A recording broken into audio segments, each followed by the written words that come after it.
Did you know that the idea of using makeup to flatter your specific face shape isn't a new trend from social media? It's a classic technique that goes way back, even to the golden age of Hollywood. Back then, legendary makeup artists like Max Factor weren't just applying cosmetics.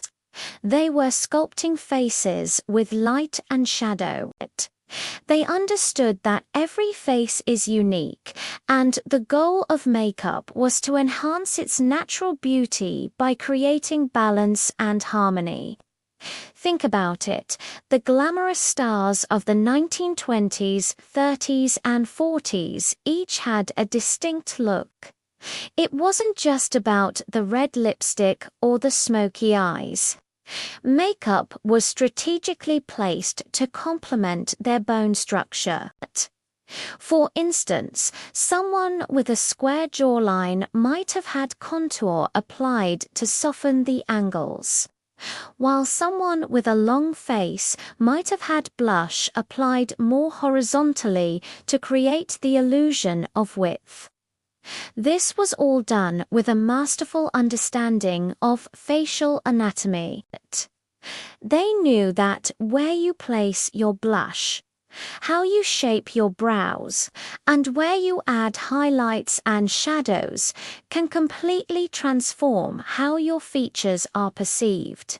It was all about creating an idealized oval shape, which was considered the most balanced and symmetrical.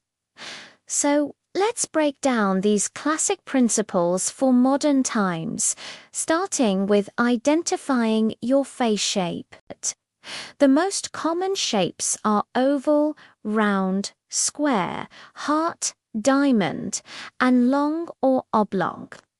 To figure out yours, you can pull your hair back and look at your face in the mirror. Pay attention to the widest part of your faces, your forehead, cheekbones, or jaw. Look at the shape of your jawlines, rounded, squared, or pointed. An oval face is typically longer than it is wide, with a jawline that's slightly narrower than the forehead.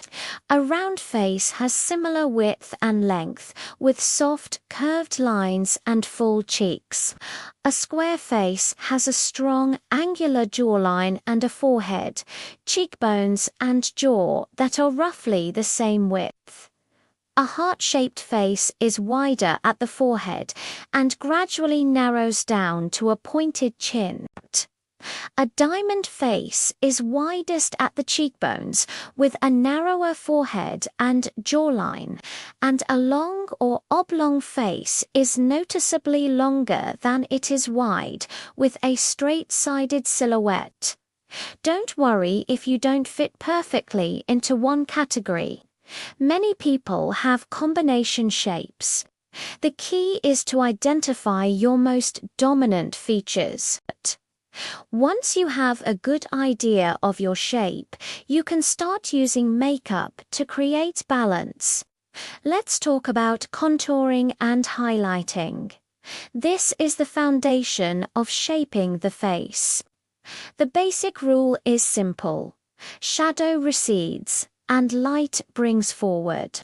So you'll use a contour shade, which is a matte color a couple of shades darker than your skin tone on areas you want to minimize or define.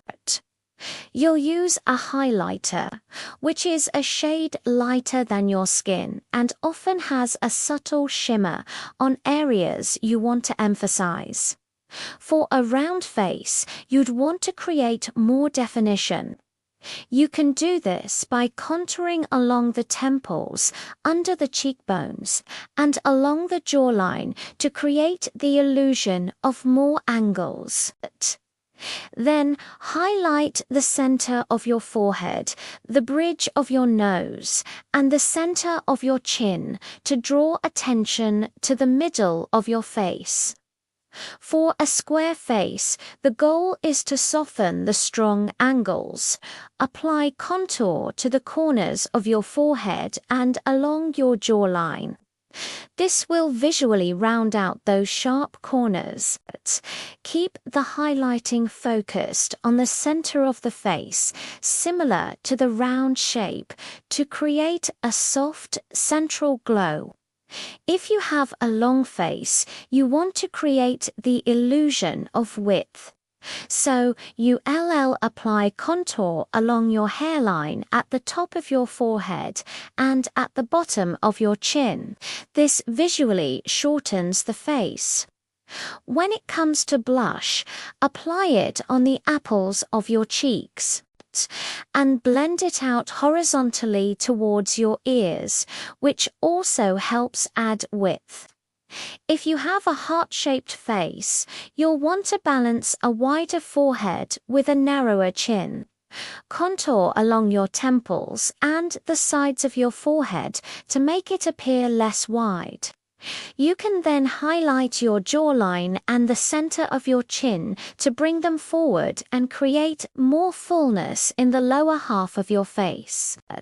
For a diamond face, your goal is to soften the prominent cheekbones and add some width to the forehead and jaw. Try contouring right under your cheekbones, starting from your ears and ending in the middle of your cheeks. Then highlight the center of your forehead and chin to create a more balanced oval-like silhouette. Finally, for the oval face, which is already considered balanced, you don't need much corrective shaping. You can simply use contour and highlight to enhance your natural structure. A light dusting of contour under the cheekbones will accentuate them beautifully, and a touch of highlighter on the high points of your face, like the top of your cheekbones and the bridge of your nose, will give you a healthy, radiant look. Remember, these are not strict rules, but rather classic guidelines that have been used for decades. The most important thing is to have fun and experiment to see what makes you feel the most confident and beautiful. Makeup is a tool for self-expression, and understanding your face shape is just one way to unlock its full potential. Thanks for watching.